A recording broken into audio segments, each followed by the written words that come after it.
I am loving this. So I'm very appreciative to be a part of this community today. When I think about our topic on leaning into community, I think about the first time I stepped into a multiracial, multicultural, multi-abled church. My first husband was a seminarian at Union Theological in New York City. I lived at Union, and that was my introduction to being in the city and to the incredible variety of religions and spiritual leanings under one roof. Dinner was a community table with a priest and a nun who found each other as they were leaving their previous calling.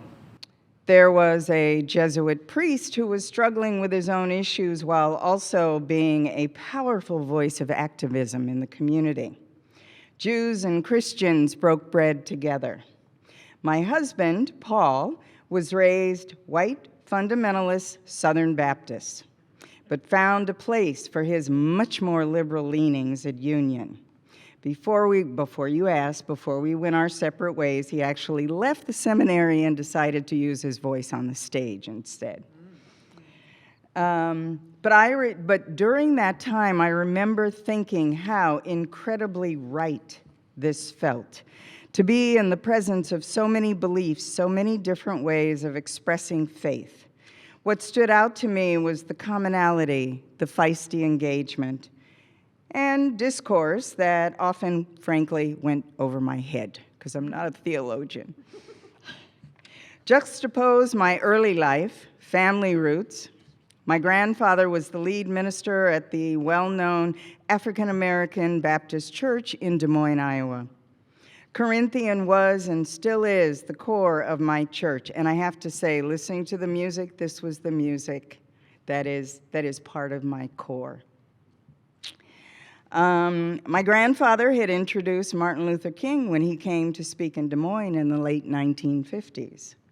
I remember the buzz and the excitement when Mahalia Jackson came to sing at Corinthian.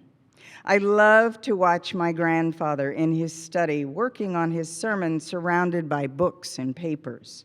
I loved watching him work the whole dais during his sermons, very animated, delivering what most would call fire and brimstone messages. I used to ask him, "Why are you yelling?" And he usually said, "I have to make sure everybody's awake, girlie." Sometimes he would leave the pulpit, he would leave after church and do pastoral visits, and sometimes I got to go with him. As the granddaughter of a minister, the church has always been a comfort zone. Although it took me a very long time to find my faith community, the church has always been central to the Black community, as it was the one place where African Americans were allowed to congregate.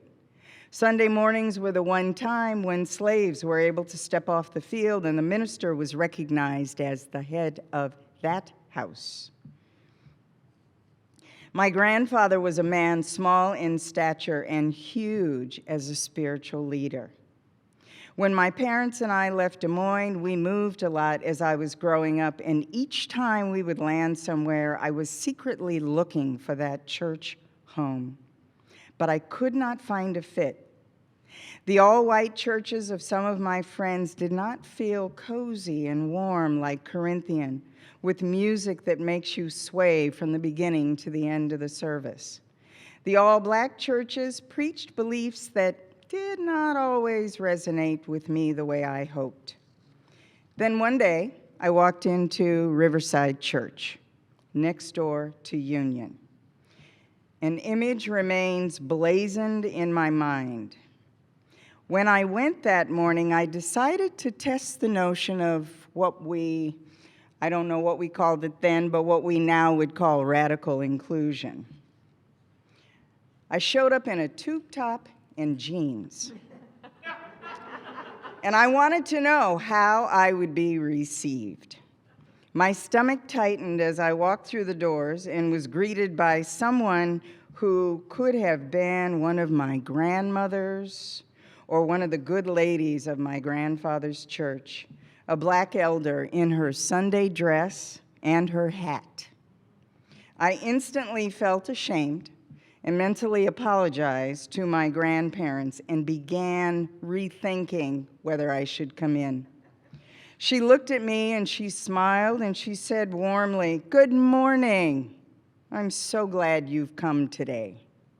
She handed me a program and directed me to the sanctuary.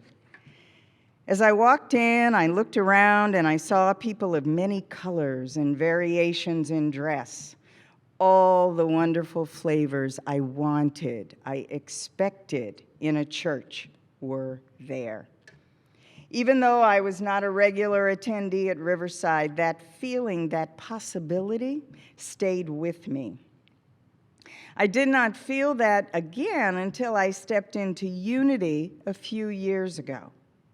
But my search continued, as that wasn't quite the right fit either. I know I sound like a little bit like Goldilocks looking for a church here, but this was my experience. I was looking for a community that not only spoke to my values and my ever-strong belief in God, but a place to talk about how to carry my values into community, into my work, into my daily life. It was important for me to find that place where I could share my interests and my talents with others, not just with others who looked like me, but with others who were able to see me. When I took the virtual version of Beloved Conversations, one of the adult RE offerings through Meadville Lombard, this curriculum was very different from the one that I had helped teach for several years. In addition to the richness of multiple offerings that were specifically for people of color, nurturing and encouraging us to share our voices, a big part of the work was to remember ourselves as part of the legacy from our ancestors, and from our ancestors to today and into the next generation. And as we did that, we shared the lineage of our values, the richness of our experiences, and we bared witness to those stories and their significance for each of us. This is the heart work that is the foundation of community. When we are in community, we share our stories of who we are with each other. We listen to know, we listen to hear who we carry within us, how we have come through so many experiences, recognizing anguish and fear, pride and tenacity, able to hear the good, the bad, and the ugly, and not having to explain. We believe us. Our interactions are not performative. They are revealing. It is in this sense of belonging that I feel I can lean into this community. If there's a mental image you take away from what I'm saying, it's the image of the game that some of us played when we were kids, where you stand in the middle of a circle and you lean back and you look to see who will catch me. Community is being around people who understand me, who listen, who hold me up, who share with me who they are and value my presence as I value them. Community is conversation, fellowship, sharing stories of who we are. Community is where I can lean back and know I will be held. This is my community.